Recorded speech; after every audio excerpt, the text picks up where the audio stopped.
Bueno, la Ley Orgánica para Impulsar la Economía Violeta fue publicada en el registro oficial. ¿Están viendo mi pantalla la presentación? Sí, No, ya. no. Te estamos viendo a ti. Un segundo.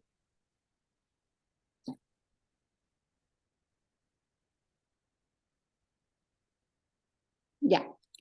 La Ley Orgánica para Impulsar la Economía Violeta fue publicada en el registro oficial 234 del 20 de enero del 2023.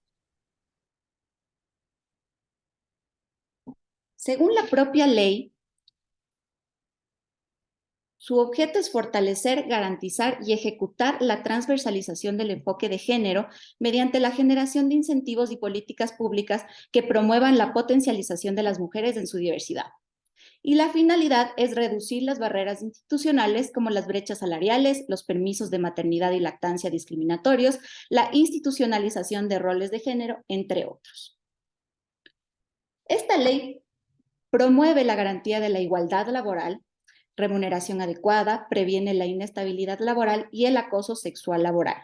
Propone crear políticas públicas en capacitación, investigación, profesionalización de mujeres, así como políticas activas y pasivas de empleo. Los aspectos relevantes de la norma son los siguientes. Las empresas con 25 o más trabajadores deberán tomar medidas concretas para prevenir el acoso sexual y acoso por razón de sexo en el trabajo, que implica la elaboración de códigos de buenas prácticas, protocolos de prevención y atención, campañas informativas. En caso de incumplimiento, el Ministerio del Trabajo impondrá las sanciones correspondientes. Otra de las obligaciones es que las empresas con 50 o más trabajadores tienen la obligación de elaborar planes de igualdad que contengan estrategias, prácticas, seguimiento y evaluación para fomentar la igualdad de oportunidades.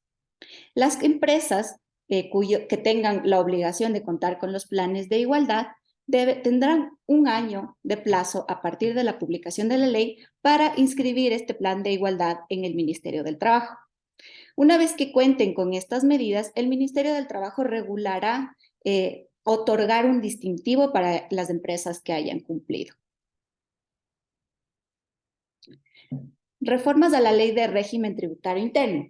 Se considerarán gastos deducibles del 100 al 140% adicionales las remuneraciones y beneficios sociales sobre los que se aporte al IES por la creación de una nueva plaza de trabajo destinada a la contratación de mujeres.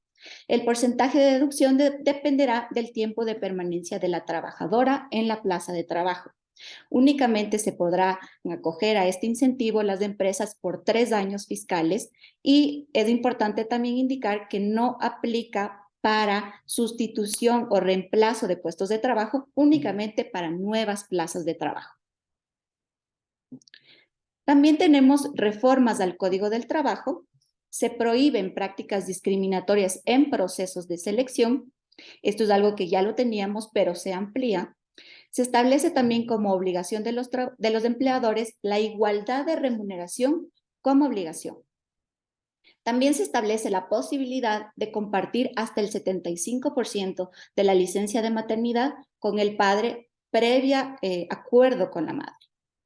También se establece que 50 o más trabajadores deberán facilitar el servicio de cuidado para los hijos de sus colaboradores. Y finalmente, tenemos la posibilidad de compartir el periodo de lactancia con el padre.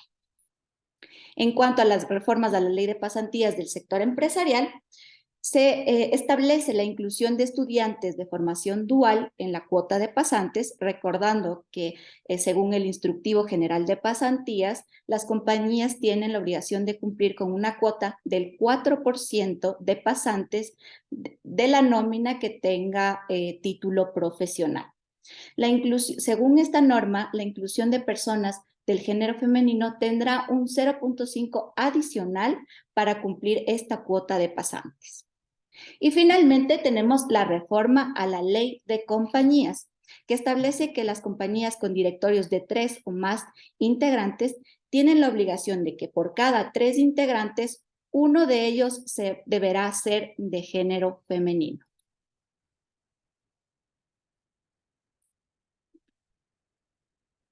Ahora sí, Damos la bienvenida a María José Machado. Ella es abogada, feminista y secretaria de la Coalición Nacional de Mujeres del Ecuador. Muchas gracias por aceptar nuestra invitación, María José. Muy buenas tardes con todas y todos, muy buenas tardes con quienes forman parte del Instituto Ecuatoriano de Derecho Laboral. Es para mí un honor, querida Carla, estar en esta tarde y noche con ustedes y también con las personas que nos acompañan en el panel para hablar sobre esta ley ya vigente, orgánica para implementar la economía violeta, para impulsar la economía violeta, que es una norma que hemos venido desde las organizaciones de mujeres analizando desde hace meses, porque la hemos visto con mayores amenazas que favores o avances o desarrollos progresivos en relación con los derechos laborales, específicamente de las trabajadoras. Yo preparé una presentación, le solicito la autorización para poder compartir pantalla, pero mientras logramos este paso, quisiera comentarles previamente que algunos aspectos de los que se han dicho aquí, como la obligatoriedad de establecer planes de igualdad de oportunidades en las empresas o la inclusión de un porcentaje de mujeres en los directorios de las empresas, sí son avances, pero estos fueron posteriores a una primera versión del proyecto de ley que estaba centrado exclusivamente en las exenciones tributarias y en el corazón de la ley, que es en definitiva una reforma al Código del Trabajo a través de los artículos 24 y 25, donde se permite que las licencias por maternidad y lactancia sean trasladadas hasta en un 75% o en su totalidad al padre respectivamente. ¿Y por qué esto es problemático? Hay algunas razones que les quisiera dar antes de la presentación. En primer lugar, porque los estándares internacionales dicen, la Organización Internacional del Trabajo recomienda licencias por maternidad de al menos 14 semanas. Nuestro país tiene un estándar inferior que es de 12 semanas. Esto en ningún caso se ha logrado ampliar, tampoco con la última ley de cuidado humano que está en manos del Ejecutivo para su veto o sanción. No ha habido ningún tipo de ampliación a las licencias por maternidad. Lo que existen son posibilidades de ampliar hasta por 15 meses después de agotada la licencia remunerada de lactancia, una licencia sin remuneración. Entonces, ¿quiénes son las personas que se podrían beneficiar eventualmente de esta ampliación no remunerada? Un sector ínfimo de las trabajadoras. Y después, que también es problemático que las normas que favorezcan el cuidado humano, la reproducción, el sostenimiento de la vida, la lactancia, el cuidado de las niñas y los niños, sigan estando atadas a la relación laboral. Como ustedes saben, las estadísticas en nuestro país son muy preocupantes. Únicamente 3 de cada 10 trabajadoras y trabajadores ecuatorianos tienen algún tipo de contrato o están trabajando en condiciones de formalidad. Entonces, no se dice nada ni en la ley de economía violeta y tampoco en la ley de cuidado humano sobre quienes ejercemos el trabajo autónomo por cuenta propia o sobre quienes se dedican al trabajo doméstico no remunerado. Y estas dos leyes únicamente tienen disposiciones relativas al cuidado de personas recién nacidas, es decir, no se habla de los cuidados que también están feminizados hacia personas con enfermedades catastróficas, personas con discapacidades o personas adultas mayores que también son personas dependientes. ¿Cuál debería ser la finalidad de cualquier ley que promueva la autonomía económica? Fundamentalmente, liberar a las mujeres de las cargas de trabajos domésticos y de cuidados que son en su mayoría no remunerados, precarizados y gratuitos, y avanzar hacia una corresponsabilidad en los cuidados con la pareja, con las familias, las empresas y el propio Estado a través de la creación de un sistema nacional de cuidados, que algo de eso habla la ley de cuidados, pero un sistema que garantice el acceso gratuito hacia servicios públicos de cuidado a todas las personas dependientes, no únicamente a los recién nacidos. Otra cosa, como panorama general, antes de entrar en esta presentación que le voy a hacer mucho más breve, con ya cuestiones que hemos venido reflexionando en estos últimos días y semanas en el movimiento feminista, es la matriz heterosexual de estas leyes. Es decir, sigue centrada en la pareja o en el modelo de familia monógama, patriarcal, heterosexual. Hay silencio respecto de las familias monoparentales o de las familias homoparentales.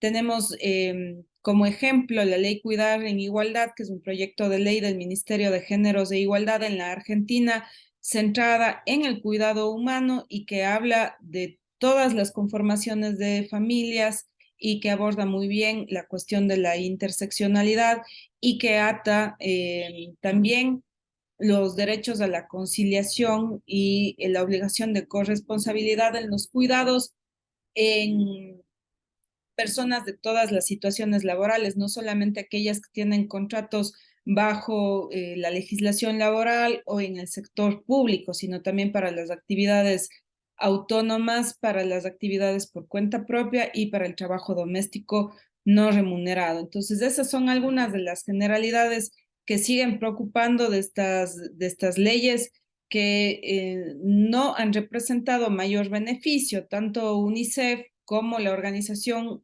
Mundial y Panamericana de la Salud recomiendan que las licencias por paternidad y por maternidad deberían idealmente ser al menos de 6 meses para promover, sí, la lactancia exclusiva como un beneficio para la salud de la mujer, del niño o de la persona con posibilidad de gestar, como un derecho y un beneficio compartido. Pero ¿cuál debería ser la aspiración de un Estado constitucional como el ecuatoriano, que es, según el programa constitucional, pone el cuidado en el centro y por encima de los intereses del mercado? La aspiración debería ser a compartir entre mujeres y hombres las licencias y no que las licencias de las mujeres sean disminuidas a favor del padre, ya vamos a ver por qué, sino que tanto la licencia de las mujeres como la de los varones sea igual o se vaya avanzando progresivamente, y en ese sentido también están fallos de la Corte Constitucional que ya han dispuesto que la Asamblea Nacional haga permisos de paternidad más largos, sino seguimos teniendo este esquema machista diferencial con permisos muy cortitos para los padres. En la ley de cuidado humano se ha aumentado los 10 días, de 10 a 15 días, ahora serían 15 días, pero versus unos permisos de la madre más largos, pero esto no se soluciona permitiendo que se trasladen los permisos de la madre al padre, sino que los padres tengan permisos propios, autónomos, más largos. Esta es la única manera en la que podemos ir eliminando progresivamente la discriminación por sexo que existe en el acceso al mundo del trabajo. Entonces, ahora sí, me voy a permitir compartir con ustedes un análisis y para no pasarme del tiempo que tengo asignado, voy a tratar de recorrer lo más rápido posible, pero he tratado en esta introducción de decir las ideas principales. Para comenzar, todos los proyectos de ley los tenemos que analizar desde el enfoque de género en el sentido de a quiénes se dirige la ley, en quiénes está pensada esta ley. En su origen, esta ley fue presentada en el gobierno de Lenín Moreno y luego fue abanderada en la Asamblea Nacional por el presidente de la Comisión de Desarrollo Económico, el hijo del magnate bananero Daniel Noboa Asín. Entonces, obedece sin duda a intereses empresariales y patronales. No es una ley centrada en los derechos de las trabajadoras. Y no hay que olvidar tampoco este contexto general de empobrecimiento de las mujeres en el contexto post-COVID, que fue empeorado por medidas gubernamentales cuya constitucionalidad también ya ha sido impugnada. sistemáticamente orientadas a la flexibilización laboral, la ley de apoyo humanitario y una profusión de acuerdos ministeriales y de decretos ejecutivos que lo que han hecho es intentar crear dobles estándares para privar de las garantías del Código del Trabajo a amplios sectores de la clase trabajadora. Entonces ahí tenemos un problema de precarización que está en el fondo, ¿no? Y que está promovido por esta agenda neoliberal. Y en la inicial exposición de motivos de la ley se nos decía clarísimo cuál era la finalidad. O cuál era la concepción de la maternidad en la ley. Una de las grandes limitantes, decía la exposición de motivos de muchas mujeres para el acceso al trabajo, es la maternidad. Entonces, esto ya es abiertamente inconstitucional porque tanto en los instrumentos internacionales de derechos humanos como en la propia Constitución y las leyes vigentes, la maternidad tiene que ser protegida por el Estado. De ninguna manera la maternidad o la reproducción de la vida deben verse como obstáculos a la productividad, sino son condiciones o situaciones que deben ser especialmente protegidas. De hecho, históricamente no se hablaba de licencias o de permisos de maternidad, sino hasta hace algunos años existía una prohibición expresa de trabajar en el Código del Trabajo en las 2 semanas anteriores y las 10 posteriores al parto. Pero bueno, se fue avanzando, se fue concibiendo que ciertas prohibiciones del trabajo de las mujeres podían resultar discriminatorias, como la prohibición de trabajos nocturnos, y se modificó el lenguaje. Lo paradójico es que estas prohibiciones, por más trasfondo tutelar que tengan, resultan resultan mucho más protectoras que estas supuestas libertades que ahora se otorgan en las leyes, como las opciones de compartir licencias. Y esto es típico de lo que muchas autoras españolas llaman el neoliberalismo sexual, el neoliberalismo reproductivo y el mito de la libre elección. Es decir, se está vendiendo la idea de que ahora la mujer elige, pero en un contexto de tanta violencia contra las mujeres y tanta desigualdad económica, tanto la necesidad económica como el contexto de violencia en el trabajo y con la pareja o dentro de casa pueden ser vicios del consentimiento, así que no hablamos de una libertad. ¿Qué es lo que realmente impulsaría la inserción e igualdad de las mujeres en la economía, en el mundo del trabajo? Sabemos que tenemos unas brechas de género, todavía es alrededor del 20% la brecha salarial en el país, y la mayoría de población económicamente inactiva, de personas en situación de informalidad y de pobres en el país, seguimos siendo las mujeres. Es lo que realmente fomentaría nuestra inclusión laboral, es un sistema nacional de cuidados para contar con servicios públicos y gratuitos, como he dicho, y la dotación de guarderías en las empresas, que es una norma que tiene muchos años en el Código del Trabajo, que repite la ley de economía violeta, pero el problema de esta norma es que no ha sido garantizado a través de controles por parte de los inspectores del trabajo el cumplimiento. Entonces, como dijo alguna vez la experta Angélica Porras en otro foro, tenemos de fondo un problema institucional donde las inspectorías del trabajo tienden a ser brazos ejecutores de la orientación ideológica y política de los gobiernos de turno. Y en realidad deberían ser como las superintendencias, debería ser el Ministerio del Trabajo un ente autónomo donde exista igual participación de la clase empleadora, de la clase trabajadora y del Estado, porque como ustedes saben, ustedes son expertos y expertas en esto, el derecho del trabajo es un derecho del tipo social, es decir, el Estado no puede ser neutral, sino tiene que tomar una posición a priori a favor del sector más desprotegido o desfavorecido, que es el de los trabajadores, y lograr ser ese contrapeso para obtener relaciones más igualitarias. Entonces, ¿por qué hay obstáculos para las mujeres? Precisamente porque seguimos siendo las principales encargadas de los trabajos domésticos, de cuidados, es un rol asignado social, culturalmente, y no existen políticas reales de redistribución de este trabajo ¿qué hacemos? El único camino sería la corresponsabilidad.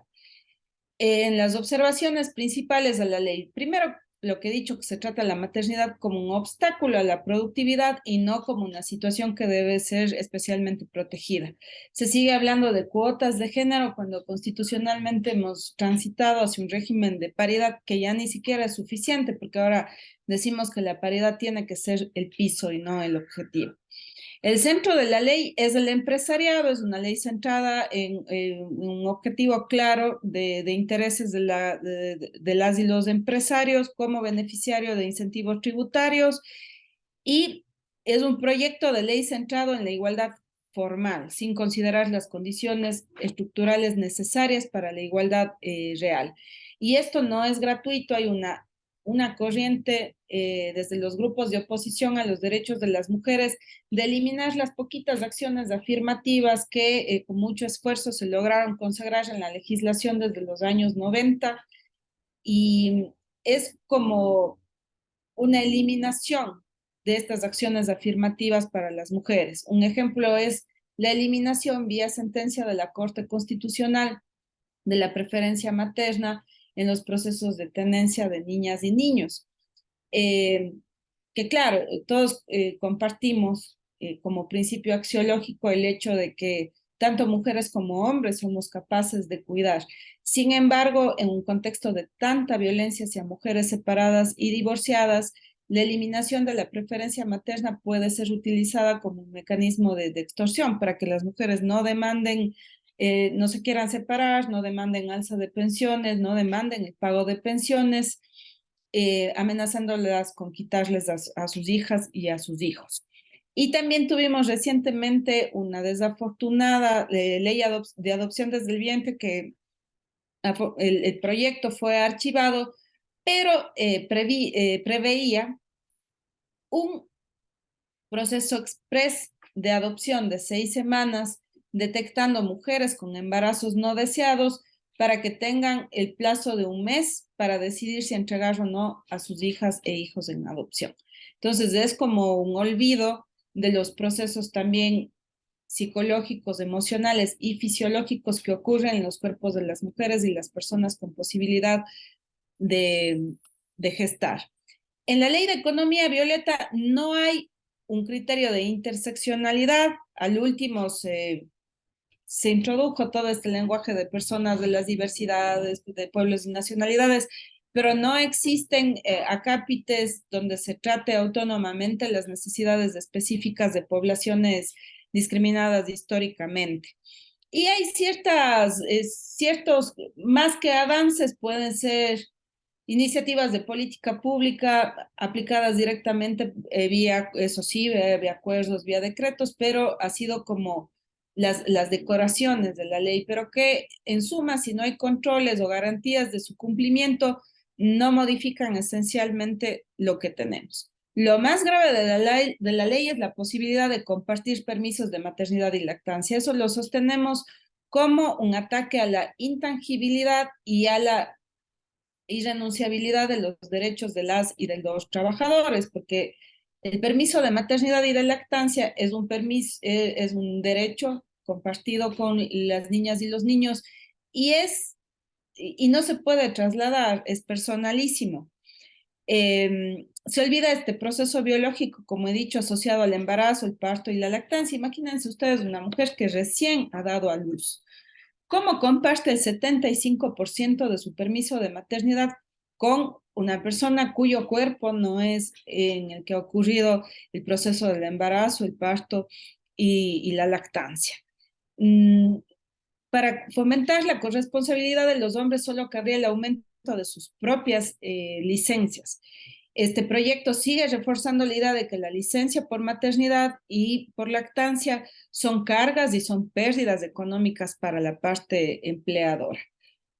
La aprobación de esta reforma podría sin duda dar lugar a un ejercicio de poder en las relaciones de pareja. Las abogadas hemos visto cómo en muchos casos agresores separan a madres lactantes de sus hijas e hijos recién nacidos y tiernos con el pretexto de los derechos del derecho de visitas. Entonces, nada nos garantiza que estas normas no puedan ser utilizadas para presionar a las mujeres, porque las relaciones de género y las laborales son relaciones de poder y lamentablemente extendida violencia. Existe también el riesgo de que el empresariado machista presione a las mujeres para volver a sus trabajos antes de tiempo. Podría ser un mecanismo de presión.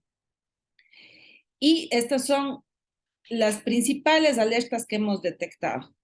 Para rematar, el día viernes, la Coalición Nacional de Mujeres del Ecuador, Tejedora Manavita, el Movimiento de Sectores Populares Luna Creciente y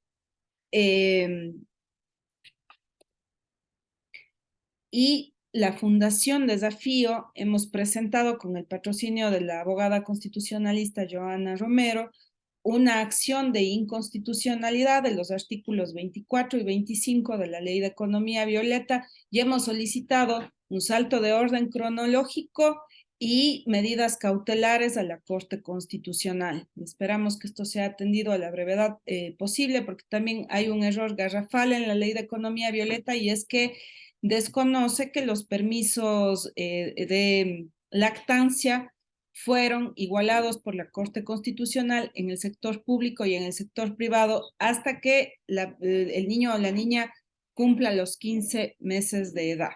Y se dejó, como era anteriormente en el Código del Trabajo, hasta el año. Entonces, esas son cosas también que hay que mirar, porque la ley tiene estos vicios que deben ser reparados por la justicia constitucional, porque pese a todas las alertas, comparecencias, comunicaciones que hemos hecho a la Asamblea, a la Comisión de Desarrollo Económico, fueron desoídos y tenemos como resultado esta ley que en los aspectos que he abordado es nefasta. Y muchas gracias. Muchas gracias, María José, por tu disertación. Son puntos de vista muy interesantes. Creo que es algo que tenemos que tomar en cuenta como abogados laboralistas. Este enfoque de género es distinto a lo que normalmente estudiamos, pero definitivamente muy válido. Tenemos que avanzar hacia una corresponsabilidad, pero lamentablemente creemos que no es la forma. Yo estoy de acuerdo contigo con el tema de que compartir los permisos no es la solución. Se tiene que ampliar el permiso de paternidad. Yo muchas veces he pensado en este tema y he dicho, a la final, la única forma en la que yo, a mí como empresario, me dé lo mismo contratar un hombre que una mujer, es que tengan el mismo derecho. Ahí definitivamente lo voy a pensar. Si me da lo mismo el beneficio del hombre y de la mujer, entonces realmente voy a poder contratar a la persona con mayores capacidades. Estoy de acuerdo contigo. Muchas gracias, María José. Ahora vamos a dar la bienvenida a Carolina Vaca. Ella es abogada constitucionalista y feminista. Ella nos va a hablar un poco de qué le hizo falta a la ley orgánica para impulsar la economía violeta. Muchas gracias, Caro, por aceptar nuestra invitación. Buenas noches con todas y con todas. Gracias por la invitación y por este espacio de diálogo tan importante y que estoy segura que a quienes estamos presentes aquí de alguna manera nos toca directamente en la vida cotidiana, en el día a día. ¿Qué impacto tiene esta ley en lo que estamos viviendo las mujeres que, por ejemplo, están haciendo uso de una licencia de maternidad o de los permisos de lactancia, o de esos padres que apenas pudieron tener 10 días de licencia para compartir el cuidado inicial de un recién nacido? Yo voy a dividir mi presentación, mi exposición en tres partes. Primero quiero dar unas apreciaciones respecto a una conceptualización de lo que significa la ley violeta, con el color violeta. Y de ahí voy a hacer algunas precisiones respecto al contenido de la ley y voy a seguir la línea que ha seguido María José respecto a darle una lectura también a través del proyecto de ley de economía del cuidado que está en el Ejecutivo.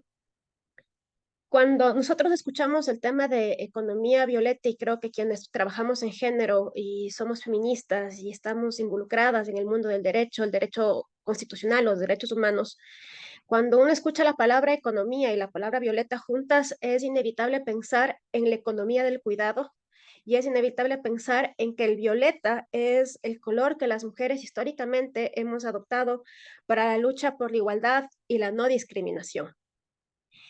Dado ese título, la expectativa que se puede generar fue en su momento de mucha curiosidad y de mucho deseo de leer esta ley.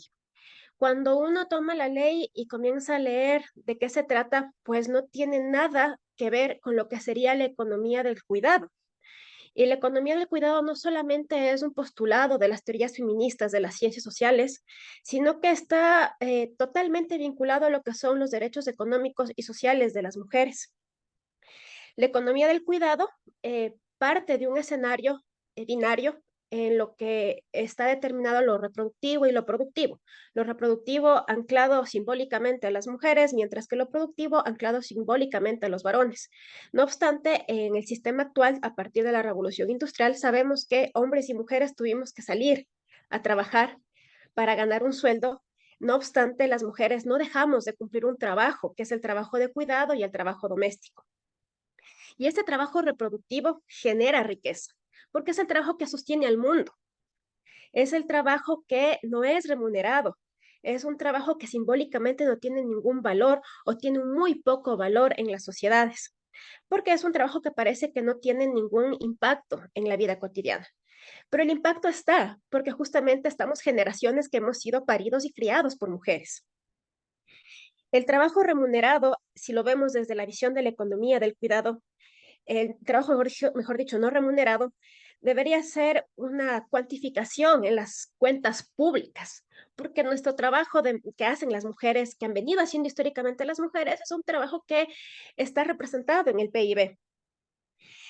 La economía del cuidado es el camino para revertir la desigualdad social y también de contrarrestar los efectos de la violencia, de la discriminación, de la desigualdad y de poder amplificar el tema de la economía del cuidado a partir de una visión de la que podamos romper los roles tradicionales de género.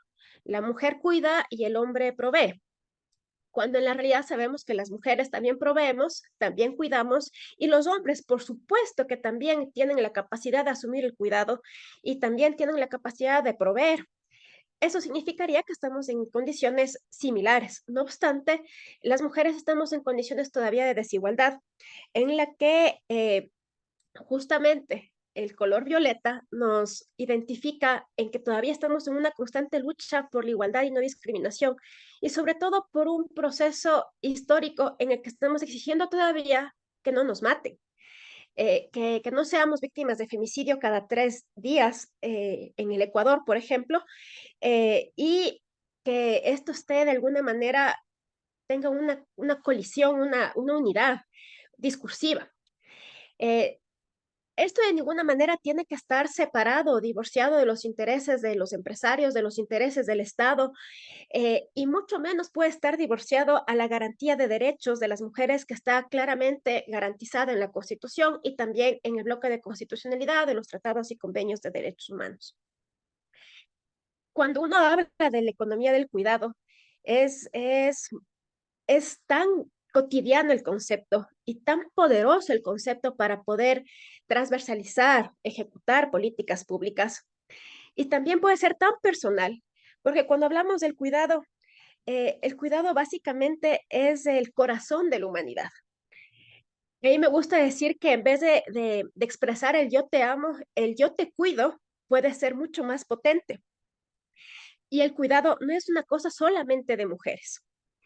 Como bien lo dijo María José, tanto la ley de economía violeta como el proyecto de ley de economía del cuidado tiene una debilidad, porque está anclado al cuidado que hacen las mujeres a los recién nacidos, pero deja de lado una cuestión que es también cotidiana, porque los niños no dejan de ser niños cuando cumplen 2 años, ni tampoco dejan de ser niños cuando tienen 5 años, ni dejan de tener necesidades cuando tienen 10 años, ni cuando son adolescentes.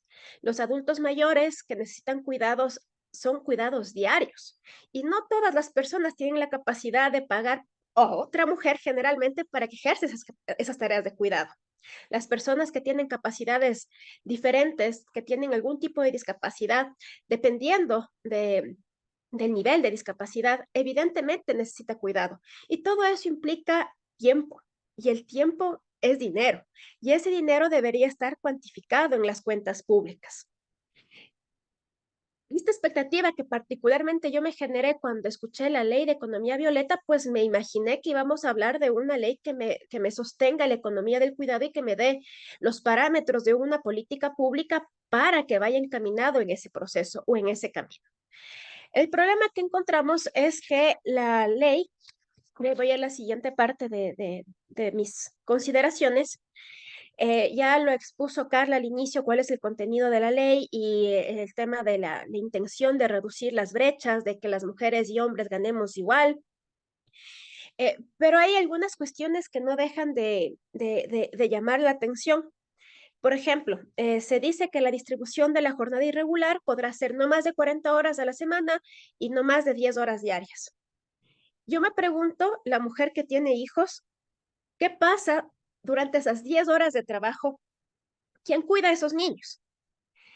Seguramente es otra mujer. Si es que tiene una capacidad adquisitiva, seguramente es otra mujer a quien pago por el servicio de cuidado, o seguramente es la abuela, o seguramente es la suegra, y lamentablemente sigue siendo excepcional que sea un hombre.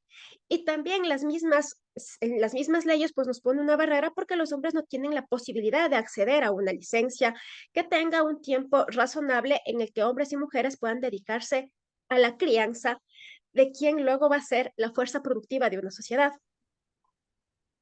También, por ejemplo, tenemos el tema de que se ponen algunos parámetros para evitar las situaciones de acoso dentro del trabajo. Está bien que esté en la norma, pero es una cuestión que el Ministerio de Trabajo lo ha venido ya haciendo ya con algunos protocolos para que las empresas pues puedan estar capacitadas para actuar frente a situaciones de acoso y tienen algunos instructivos, reglamentos al respecto. Ahora está en la ley, lo cual no resta, podría ser que fortalezca lo que ya estaba vigente.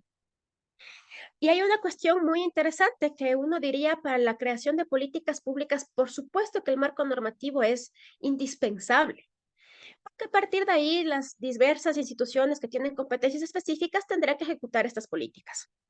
Hay una cuestión en el artículo 16 de la ley que dice que existen políticas públicas pasivas y habla de un piso de protección social y una ampliación de la seguridad social.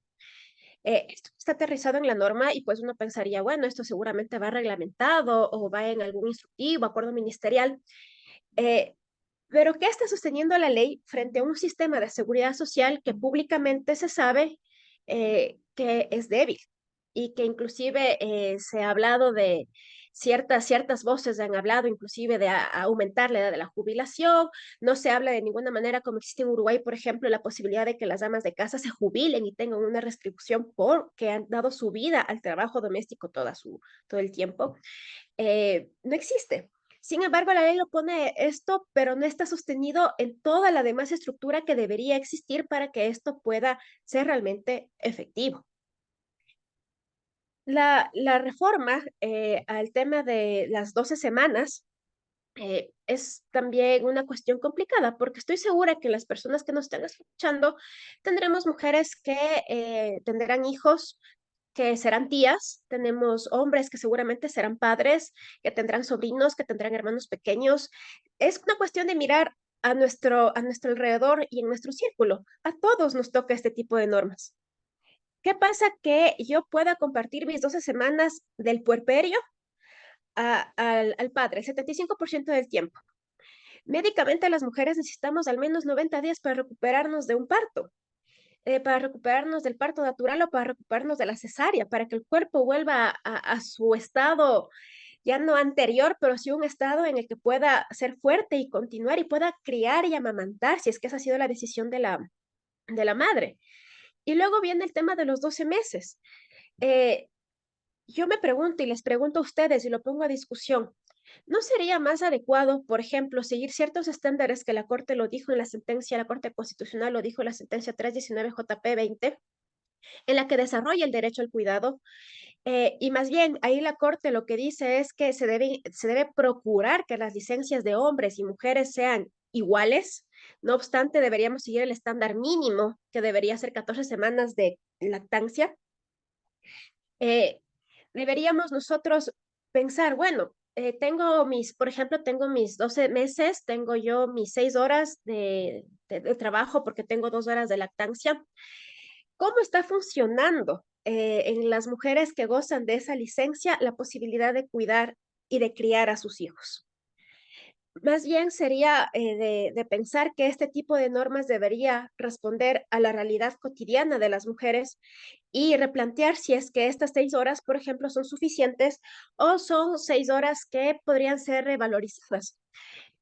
Pensando en el primer mundo, ahora existe evidencia de que si es que trabajamos inclusive menos días a la semana, somos personas más felices y más productivas.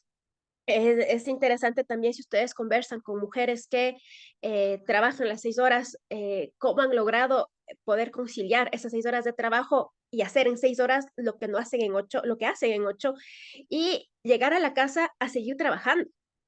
Y que seguramente si es que estamos en el modelo de familia nuclear, tendrán un compañero que seguramente no tiene la posibilidad de estar con los hijos durante esas 2 horas que tiene la mujer de permiso porque está trabajando y no puede tener el permiso, la licencia para cuidar. Y una cuestión más interesante también, y que ya va vinculado a la ley de cuidado, que está para el veto del presidente y que no pueden ser leídas de manera separada o no pueden ser entendidas como que una cosa es la economía violeta y otra cosa es esta ley de cuidado, sino que deberíamos entenderlas de manera global, porque en definitiva tiene un discurso o tiene una visión de las tareas que hacemos las mujeres y de lo que los hombres deberían hacer, que pues nos toca directamente a cada uno de nosotros. En la ley de cuidado, por ejemplo, derogan las reformas que la ley de economía violeta hace al Código del Trabajo respecto al tema de compartir las licencias de maternidad o los permisos de lactancia con el padre. Eh, pero también está limitado nuevamente o está centralizado al hecho de que las mujeres somos las que parimos y las mujeres somos las que tenemos que cuidar a un niño. Ahí, digamos que ahí dicen, pues, los centros de cuidado hasta los 5 años. Pero a los 6 años los niños también tienen necesidades, las niñas también tienen necesidades de cuidado, los guaguas también se enferman a esa edad. Y eso no debería ser objeto, por ejemplo, de moving laboral o de acoso o de discriminación dentro de la empresa o dentro de la institución en la que trabajo por el hecho de que pido permisos constantes, por ejemplo. El ámbito de aplicación de esta ley de cuidado habla de todas las mujeres, principalmente de quienes son víctimas de violencia. No obstante, la lectura del proyecto de ley, que pronto será ley seguramente, está enmarcado a las mujeres que básicamente tienen el privilegio y la excepcionalidad de contar con un trabajo con relación de dependencia. ¿Qué pasa con quienes tienen trabajos autónomos? ¿Y qué pasa particularmente con las mujeres del sector rural, por ejemplo? De quienes sabemos por datos de la CEPAL que dedican más de 58 horas semanales a las tareas de cuidado y al trabajo. Entonces, esta ley, ¿cómo cuidan a estas mujeres rurales y qué hace la ley para que estas mujeres rurales sean protegidas por el sistema productivo y pues no estén en una situación de discriminación? Otra cosa que habla esta ley de cuidado es que tiene que haber un tema de prioridad para las adolescentes de 16 años que están en casas de acogida. Y yo pensaba también, pues bueno, ¿qué pasa con estas y qué pasa con las mujeres que han sido víctimas de femicidio y con sus hijos?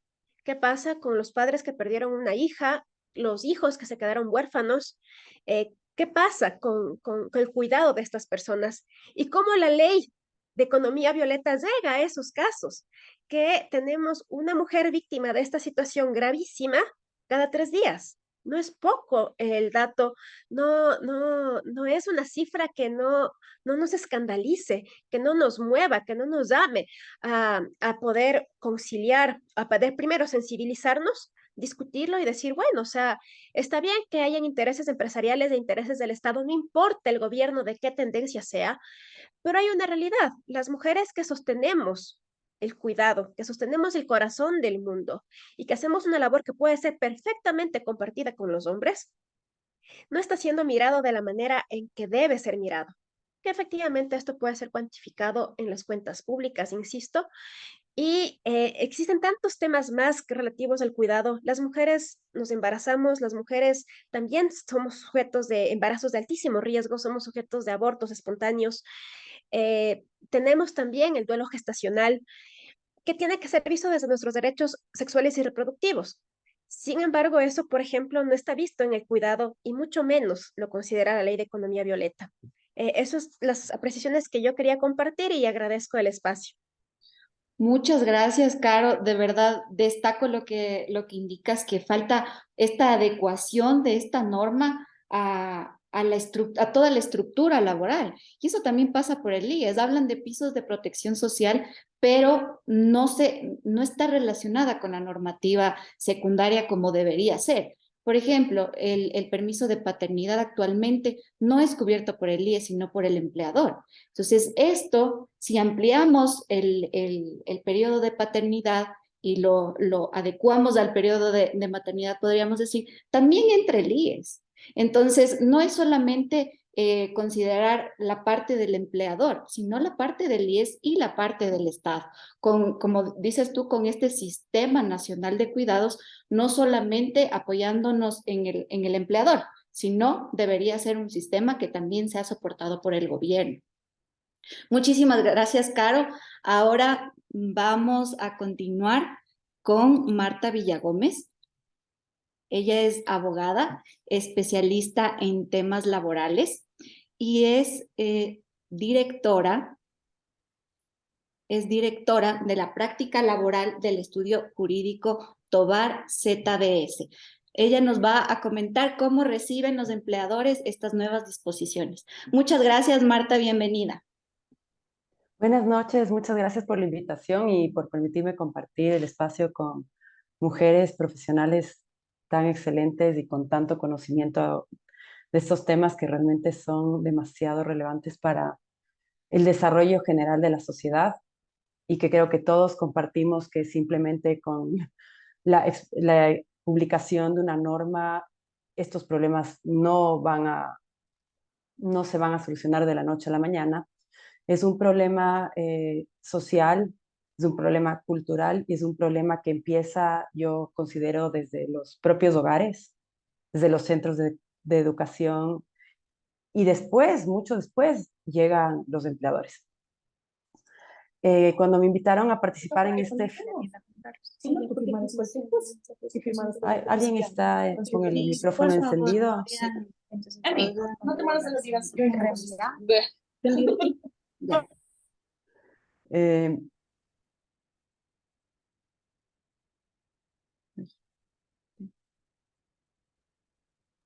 No se escucha. Mil disculpas, no sé qué pasó. Se mutearon a todos. Ya. Bueno, cuando invitaron a participar en el foro, desde el punto de vista de los empleadores, que es a lo que yo he dedicado mi práctica y mi ejercicio profesional, a asesorar empresas sobre el correcto manejo e implementación de la normativa ecuatoriana, que es siempre cambiante y siempre nos están sacando nuevas obligaciones, que lo conversábamos antes de entrar en el webinar. Conversábamos que nos van incluyendo normas y obligaciones y no nos vamos dando cuenta de todo lo que se ha ido incluyendo en materia laboral y lo que a mí me ha llevado esta investigación que he hecho a raíz de esta invitación es que definitivamente los empleadores no están al tanto de la ley Violeta, no están al tanto de todos sus efectos y no hay una correcta comunicación de esta ley, porque esto viene incluso de obligaciones anteriores. O sea, yo he hablado con empleadores que no saben que existe una licencia para el cuidado de los hijos sin paga. Yo he hablado con empleadores que no conocen que tienen obligación de tener un lactario. Yo he hablado con empleadores que no saben que tienen obligaciones de tener jóvenes y una serie de obligaciones. Entonces, cuando llegamos a una ley que se acaba de expedir hace menos de 2 meses no tienen idea que existe y no tienen idea sus grandes obligaciones que no son menores. Yo no comparto con María José en la parte que ella mencionaba que esta ley está un poco dirigida hacia el sector empresarial, como una especie de que se intentan dar beneficios al sector empresarial. Yo más bien aplaudo que se haya intentado generar, motivar la contratación de mujeres desde un ámbito tributario, lo cual no deja de ser un sacrificio fiscal para el Estado conceder este tipo de beneficios y que intentar a través de ese mecanismo que se promueva la inclusión de las mujeres en el sector empresarial, yo creo que es algo que está bien visto y se está incluso considerando en otros países en los que esto no existe. Pero más allá de este tipo de incentivos que contempla la ley y que tampoco están del todo en el conocimiento de los empleadores, hay que tomar en cuenta que la ley trae obligaciones no menores para los empleadores y que toda obligación, más allá de que sea únicamente de que sea exigir manuales y eso al final en la práctica, son obligaciones que si las queremos llevar a que sean, que generen cambios, tienen que venir siempre con una inversión económica por parte de los empleadores. Esta ley nos trae 4 obligaciones nuevas que si las queremos implementar adecuadamente, los empleadores tendrían la obligación de hacer algún tipo de estudio para poderlas implementar. Hablamos de que los empleadores con más de 25 trabajadores deben implementar medidas para prevenir el acoso sexual en el trabajo. Súper importante, lo que estaba regulado antes era el acoso laboral, no se hablaba del acoso sexual. ¿Y por qué? Muy importante, el acoso sexual es un delito. Entonces era algo que creo que tenían un poco de miedo de abordar esto desde aquí, pero ya se habla de acoso sexual. Entonces empecemos a diferenciar, o sea, empezarías a tener que concientizar de cuáles son las diferencias entre un acoso laboral, entre un acoso sexual, cuáles van a ser los efectos de que exista esto. Y te dice que tienes que tener políticas para evitar que esto pase y políticas para poder denunciar esto a través de ciertos canales. Todo esto significa una estructura y una organización que representa costos para un empleador.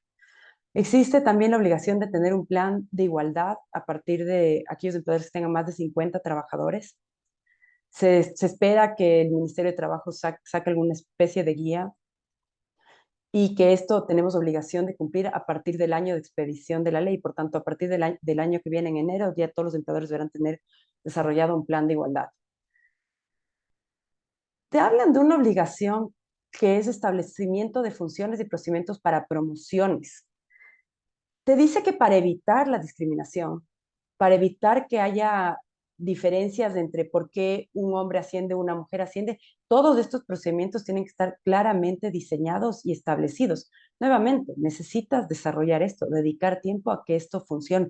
Yo no creo que son iniciativas malas, pero son iniciativas que requieren de un estudio. Todo esto se necesita entender cómo vamos a hacer que funcione. Y llego a la más importante de todas y que a mí me llama muchísimo la atención y que digo que sobre todo considero que por esta obligación los empleadores no están del todo informados. Tienes una obligación, aquellos empleadores que tienen más de 50 empleados, deberán facilitar un servicio de cuidado para hijos dependientes.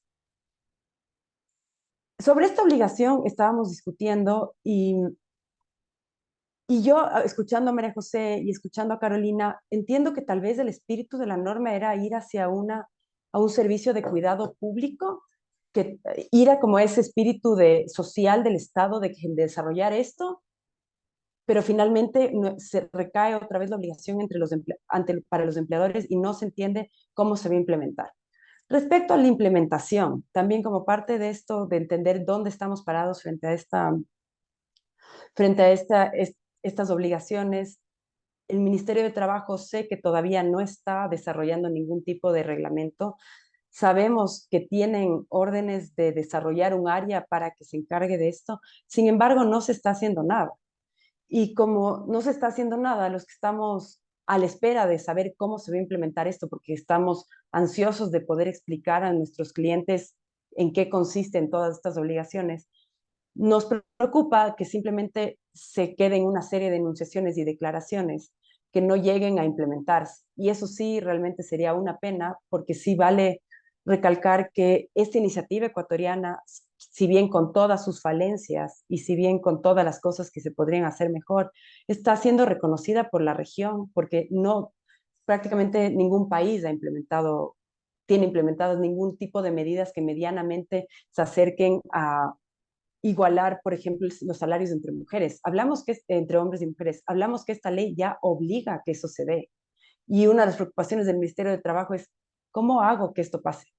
¿Cómo logro igualar los sueldos entre hombres y mujeres? ¿Cómo sanciono? ¿Cómo hacemos que esto funcione en la práctica? Y esa es una parte medular del éxito o fracaso que pueda tener la implementación de la ley.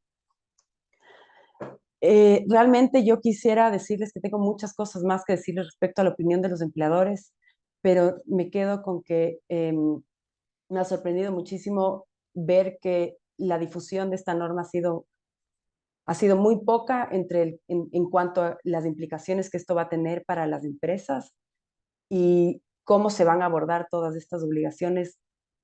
Siento que tenemos que seguir haciendo este tipo de foros para seguir comunicando y seguir permitiendo que las personas vayan entendiendo cómo se va desarrollando esta normativa. Y eso es todo lo que les quiero comentar sobre esto y les agradezco muchísimo el espacio y cualquier pregunta es bienvenida. Muchísimas gracias, Marta.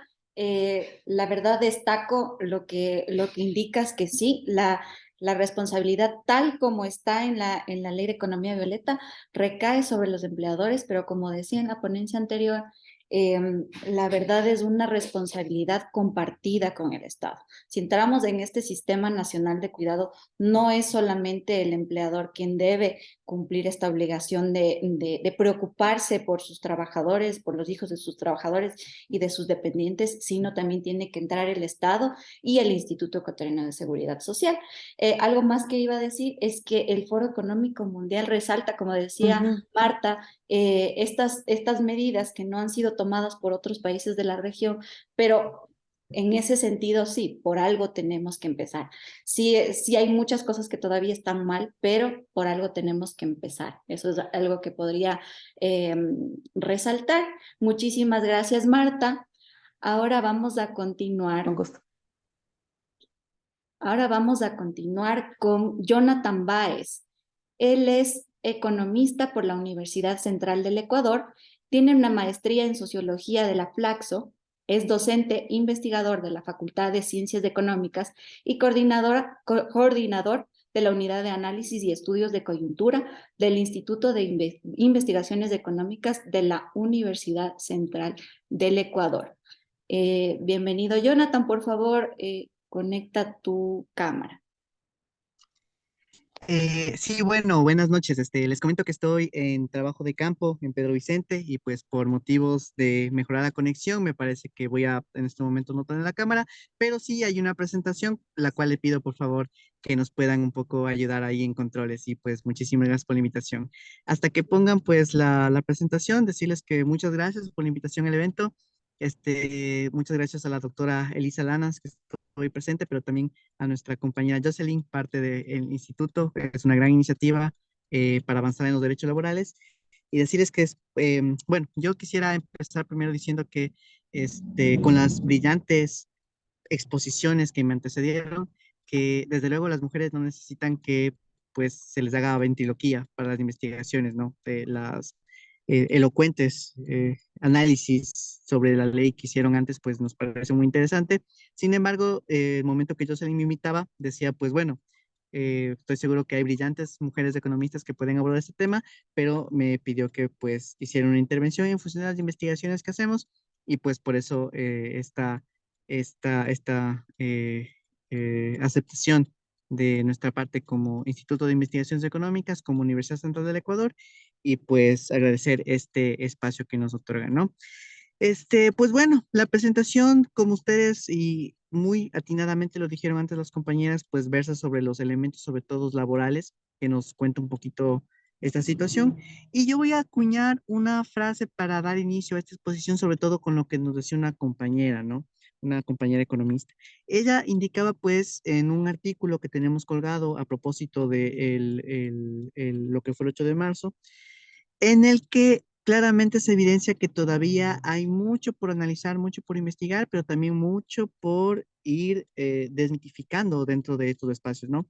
Ella decía que al igual que tratan de dulcificar o colorificar algunas medidas que en realidad parecen que son buenas, pero no lo son, con la economía naranja, pues también aludía a esto, economía violeta, y como la han bautizado esta ley ya.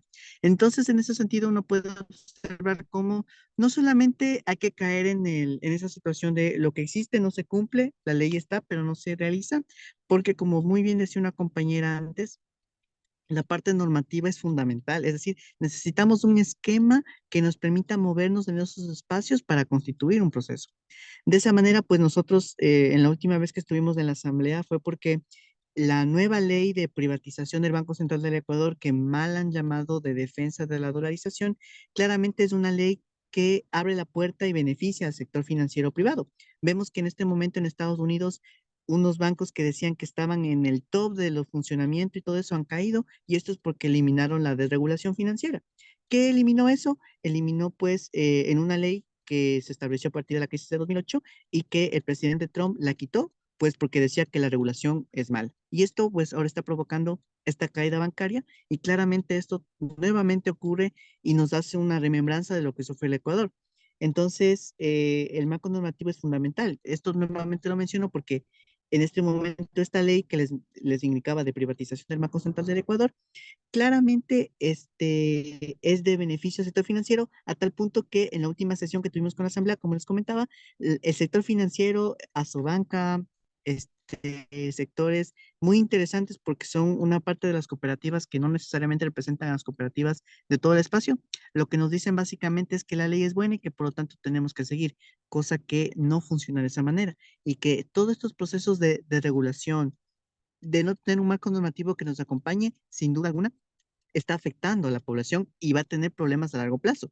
Recuerden que esta ley pues fue aprobada de manera reciente y seguramente las repercusiones quizá no se vean hoy, pero se van a ver en un par de años, así como ocurrió en este símil que se hace con esta desregulación en el sistema financiero de Estados Unidos, lo que nos ocurrió con el feriado bancario y lo que probablemente nos va a ocurrir en el largo plazo si es que no se toman medidas alrededor de esta ley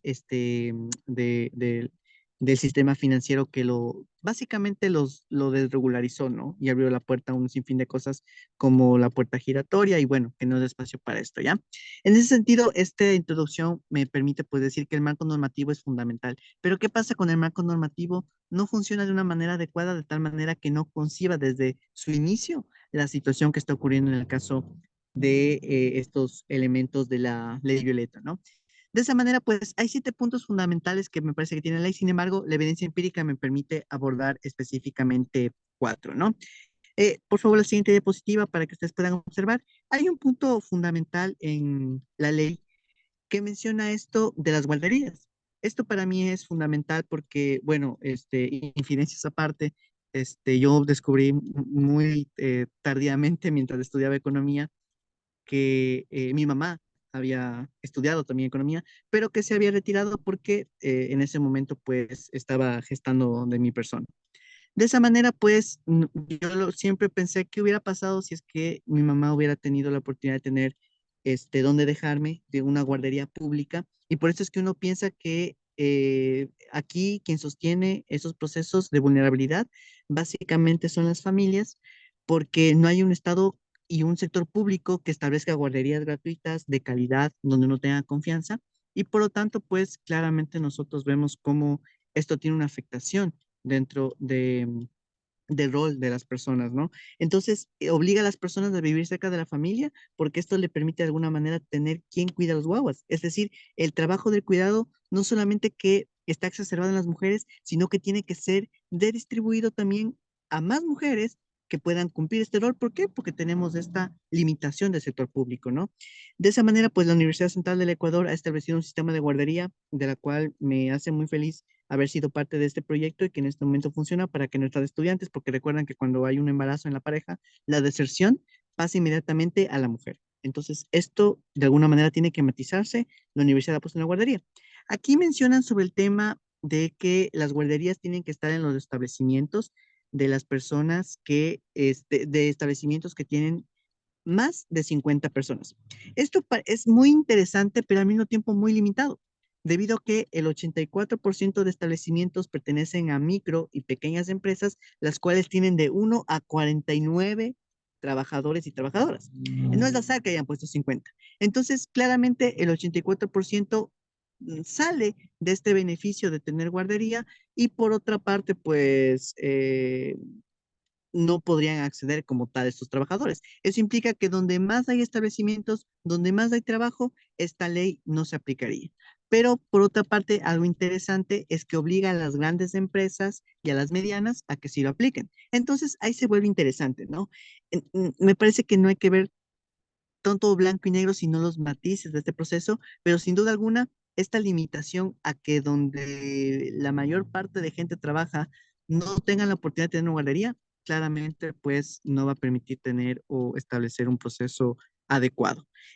Si pasamos a la segunda diapositiva, por favor, va a ser interesante porque refiriéndonos específicamente pues al proceso de cuánto tiempo se van a quedar las mujeres, ¿cierto? Y cómo esto va a ser compartido con la pareja con respecto al tema de una vez que se tiene un bebé, ¿cierto? Con el tema del cuidado ahí, con este periodo, ¿cierto? Que tiene que ser importantísimo, es el primer desarrollo de las personas. Esto de ninguna manera, pues, soluciona lo que tiene que ver con específicamente con el tiempo de trabajo no remunerado. Y una compañera mencionaba ahí que es posible cuantificar esto. Eso pues se denomina lo que es la cuenta satélite del trabajo del hogar no remunerado y lo que nos muestra es claramente lo complejo que es para las mujeres el tema del cuidado. Y es que alrededor de 24 horas adicionales son las que trabajan las mujeres para poder desarrollar sus actividades y para poder hacer esta actividad del cuidado, lo que de alguna manera Amaya Pérez Orozco llama más profundamente la sostenibilidad de la vida y que el mercado se aprovecha de este proceso para después no remunerarlo y simplemente aprovecharse. Y claro, esto es espectacular para las situaciones mercantiles, pero hay alguien que se está, pues, afectando de este proceso, ¿no? En la noción más clásica de la economía política. De esa manera, pues, nosotros observamos cómo esto que el mercado no está retribuyendo, que para el mercado no es importante, recae en las mujeres. Entonces, esta situación es compleja y como le repito, en la economía de cuidado, que la nomenclatura esté ahí, claramente no resuelve las relaciones de poder que se forman en la pareja. Eso que si es que vamos clasificando, ¿no? Entre características de mujeres solteras, viudas separadas, casadas, las mujeres casadas son las que más trabajan y que por lo tanto pues van a tener una atribución mayor y que la economía boleta de alguna manera no lo logra cubrir porque todavía esta situación dentro de hogar. Entonces, lo que se genera a partir de eso son incentivos, ¿no? Es decir, cómo la economía de cuidado recae también en la pareja para que esto pues sea solventado por el núcleo familiar y no solamente pues a partir de otorgar días, porque claramente en ese día las mujeres...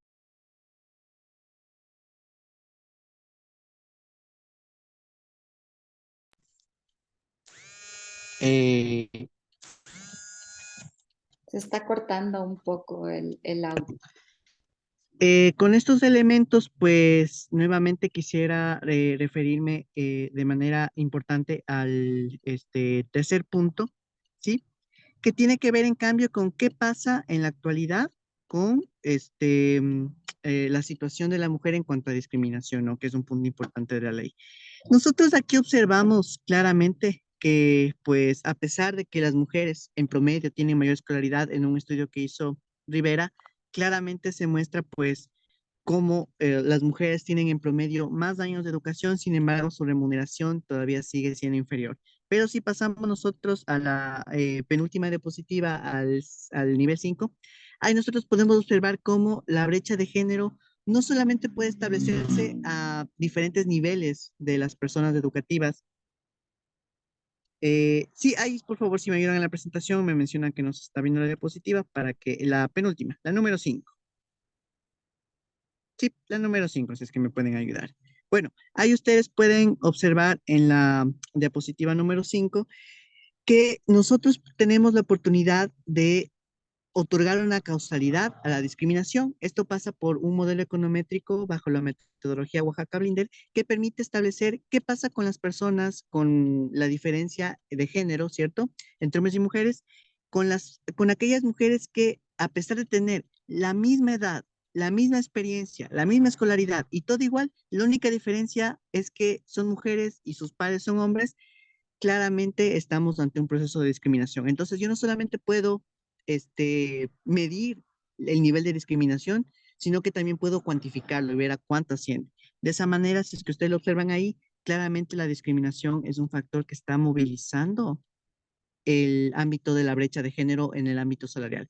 Yo, si me permiten, pues es importante mencionar cómo esto también se encuentra transversalizado bajo una noción que María Morán suele hablar como la interseccionalidad, es decir, cómo se van articulando diferentes dimensiones de la desigualdad. Pero una que realmente está afectando sobre todo a las mujeres indígenas, ¿sí? Aquí nosotros estamos ante dos dimensiones de la desigualdad y esto claramente muestra cómo si nosotros hacemos la diferencia entre personas indígenas y no indígenas, hay discriminación. Pero si hacemos la diferencia entre hombres indígenas y mujeres indígenas, la discriminación se incrementa. En un estudio posterior que todavía no está publicado, pero que lo estamos trabajando para sacarlo lo más pronto posible, vemos cómo en el ámbito salarial lo que más pesa es la interseccionalidad, bajo la noción de interseccionalidad situada, es género y etnia. Pero en cambio, la discriminación en el ámbito escolar pasa por género y sector y clase, ¿ya? Entonces, una mujer, por ejemplo, de la ruralidad que tiene padres cuya clase es trabajo autónomo, etcétera, etcétera, se va a ver en condiciones de mayor discriminación. Con estas nociones, entonces, vemos claramente que es importante que esté una ley ahí. Sin embargo, la ley básicamente tiene que tener mecanismos de incentivos para que pueda movilizarse, porque si no, simplemente mandemos una ley que prohíbe el neoliberalismo, mandemos una ley que prohíba y que termine con el capitalismo, y esto va a cambiar. Con esto no quiero decir que las leyes no son importantes, pero las leyes tienen que estar concebidas desde el principio para cambiar y para tener un marco que permita transformar, y como decía una compañera antes, me pareció muy pertinente que esto vaya moldeando nociones de política pública. Estos son los elementos, pues, que nosotros hemos investigado desde el Instituto de Investigaciones Económicas. Quiero agradecer profundamente esta invitación y pues seguir aportando este proceso porque sin este cambio normativo es imposible seguir, pero si el cambio normativo per se inicia bajo unas nomenclaturas que no permiten transformar vidas, claramente esta es una norma que va a permanecer muerta o peor, va a hacer y a reproducir los mecanismos de la desigualdad ya previamente existentes, como decía mi compañera al inicio, edulcorando o colorizando procesos de precarización, de discriminación y de doblamiento de la sobreexplotación a la que la mujer ya se ve reflejada. Muchísimas gracias. Muchísimas gracias, Jonathan. Muy, muy interesante tu ponencia. Ahora vamos a pasar a la etapa de preguntas y quisiera yo empezar preguntándote a ti, Jonathan, desde el punto de vista económico, ¿qué debió haberse hecho en la Ley de Economía Violeta para que en realidad tengamos medidas que promuevan, que fomenten la contratación de mujeres? Si estamos tomando en cuenta que solamente el 84% de las compañías van a tener que cumplir con estas obligaciones, ¿qué debió haberse hecho? A ver, en una medida económica claramente tenemos que tener incentivos de parte del Estado y esto implica recursos. ¿De dónde obtiene recursos del Estado? Básicamente en el Ecuador de dos espacios, petrolero y tributario. Si es que no se tiene esto, básicamente no hay recursos. El Estado tiene que cubrir como una deuda social e histórica con las mujeres el proceso en el que se le remunera de igual forma, pero aparte también y sobre todas las cosas, que esta contratación no pase por procesos ya discriminatorios. Hace tiempo mi compañera me comentaba cómo uno cuando es mujer, lo primero que le preguntan es, ¿va a tener más hijos? Entonces, esto ya plantea una situación de discriminación, lo cual tiene que ser eh, terminado para que exista este proceso de contratación. Ese para mí es el principal elemento en el que el Estado cubre esta opción como una deuda histórica y social que tiene con las mujeres en los procesos de contratación. Muchísimas gracias, Jonathan, por la respuesta. Y regresamos a lo mismo, ¿no? El Estado nos sigue debiendo a los empleados, a los empleadores. Es imprescindible que el Estado cumpla su rol de proteger a los trabajadores, así como a los empleadores. Voy a continuar dando lectura a algunas de las preguntas. Tengo una pregunta para Carolina Vaca. Dice, crear políticas a favor de las mujeres, como la ley de economía violeta o el despido ineficaz, ¿no tiene mejor un efecto contraproducente? No, está probado que las acciones afirmativas funcionan y la naturaleza de la acción afirmativa es que no debería ser eterna, sino que es un mecanismo para que logremos la igualdad formal y la igualdad sobre todo material. Entonces no puede ser un tema de que esto sea contraproducente porque pone una situación de desventaja en el trabajo, sino más bien, primero partiendo de un tema de ejercicio de derechos. Y para ese ejercicio de derechos, pues las acciones afirmativas son un mecanismo eficaz para poder lograr los objetivos. Siendo así, más bien el despido ineficaz, por ejemplo, es una forma de protección, porque se conoce que el despido de una mujer embarazada sospechosamente no se hace por otro motivo, sino porque está en condición de gestación. Y es la protección que se da pues para que estas mujeres no pierdan el trabajo, que no solamente es una afectación a su perfil profesional, por ejemplo, sino que el trabajo es un medio de sustento de vida para ella y para el ser que está gestando y que nacerá y que tendrá necesidades. Muchas gracias, Carolina. Ahora tenemos una pregunta para María José Machado. Dice, doy lectura. El generar tantas leyes a los empleadores, ¿considera usted que mejora la empleabilidad?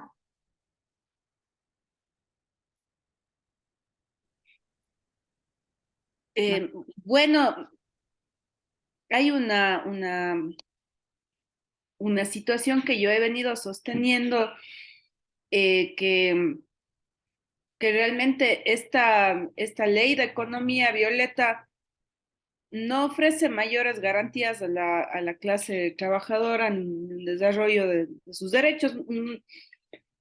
Mm, Además de estos aspectos programáticos de establecer planes de igualdad de oportunidades contra el acoso y la violencia, de garantizar eh, cierto número de mujeres en directorios de empresas o de incentivar la contratación de mujeres o la inserción de pasantes mujeres.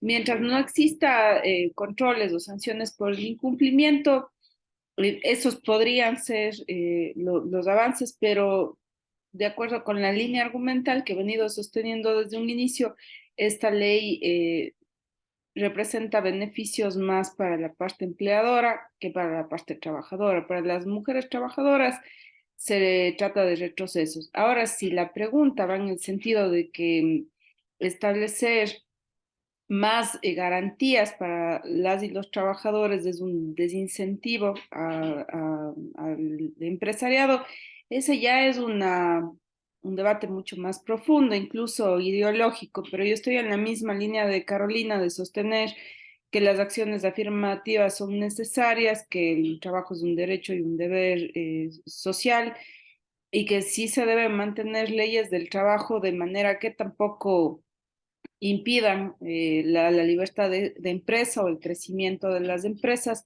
pero que sí sea compartida la riqueza con las y los trabajadores, que son quienes finalmente permiten su generación. No sé si con eso he respondido a la pregunta, pero como yo la he entendido, ese es mi pensamiento. Sí, sí iba en ese sentido la pregunta, María José. Y claro, yo entiendo también por qué hacen la pregunta. Y yo conversaba, me parece, con Marta antes de empezar este panel y decíamos, ¿qué pasó cuando empezó este tema de los lactarios, de la sala de apoyo a la lactancia materna? Tenía unos detalles tan específicos, las características de estos lactarios que finalmente eso es lo que termina haciendo como desincentivar la contratación de mujeres. No debería ser así, pero lamentablemente es así y eso es una realidad. Entonces, sí estaba la respuesta alineada con la pregunta. Y tenemos una última pregunta para Marta Villagómez. ¿Qué opina que los empleadores deben cumplir con más de 400 requisitos para poder funcionar? Esta norma lo único que hace es crear normas muertas, dice. Muchas gracias por la pregunta. En realidad es muy complicado, por ejemplo, tenerle que explicar a un nuevo inversionista la cantidad de normas que tiene que cumplir en Ecuador, la cantidad de carga económica que hay. Es bien complicado, existen obligaciones que no existen en otros países y es difícil de explicar y entender y es difícil de motivar la inversión con ciertas obligaciones. Sin embargo, yo no creo que la iniciativa de la ley Violeta esté mal. Estoy completamente de acuerdo y me encanta este término que dicen que las afirmaciones, las obligaciones afirmativas generan resultados. Sí creo que va en esa línea. Simplemente siento, y esto he escuchado en muchas entrevistas, que las obligaciones se generan un poco a dedo, al ojo, no se revisa técnicamente qué impactos tienen ciertas obligaciones. Yo creo que todas están muy bien, sino que tiene que haber un análisis de quién puede cumplirlas, cómo se pueden cumplir. No puede ser generalizadas algunas de ellas.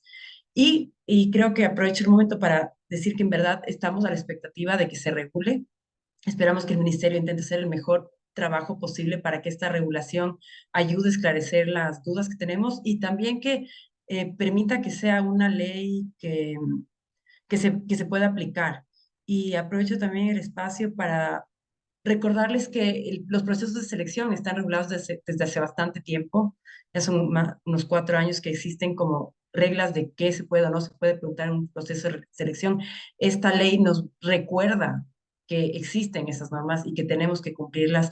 Y creo que es parte de educación de ambos lados, tanto el empleador que no puede hacer las preguntas como la persona que tenga todo el derecho de decir, no me puedes preguntar esto. Y que esa respuesta sea completamente válida, capaz de activar mecanismos de te voy a grabar la entrevista porque tenemos todo el derecho a eso, mujeres, hombres, para tener garantías de lo que está ocurriendo. Bueno, solo aprovechar el espacio para complementar con eso, pero sí, evidentemente, tener tantos requisitos es complicado para los empleadores, es complicado para los inversionistas, es complicado para los pequeños empleadores que quieren ponerse negocios, que quieren hacer las cosas bien. Es complicado, pero hay que saberlos hacer, no es cuestión, tampoco digo que hay que eliminar todo. Muchas gracias, Marta. Acabamos de tener otra pregunta. ¿Qué debe hacer el Ministerio de Trabajo para que los empleadores se capaciten con esta ley y se cumpla? Porque justamente las mujeres no tienen protección laboral y aún es discriminada por su maternidad y lactancia. O sea, yo creo que en ese caso es una labor del Ministerio del Trabajo.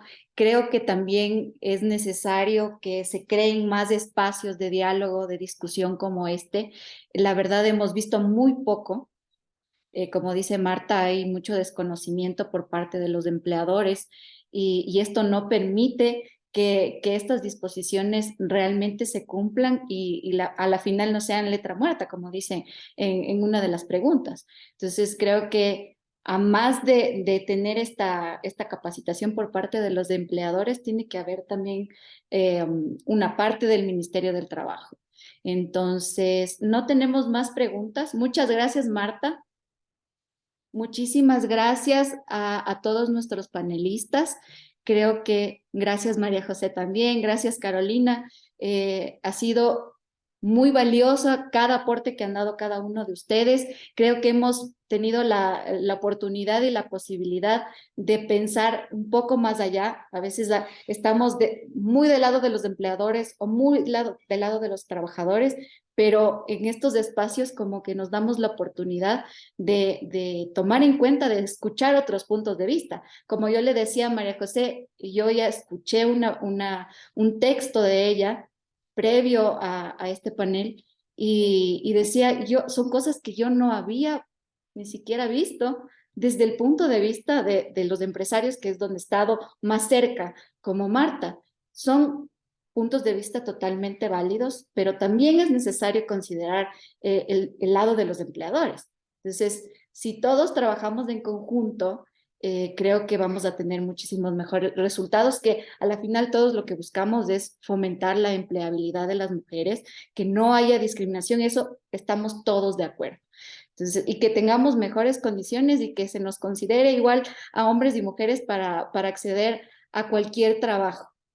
Eso es, muchas gracias a todos los asistentes. Seguramente nos veremos en el futuro en estos espacios que tratamos desde el instituto crear.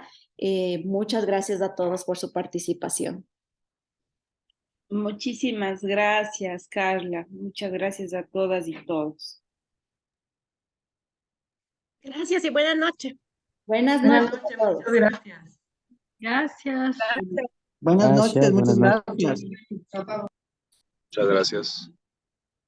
Gracias, buenas noches.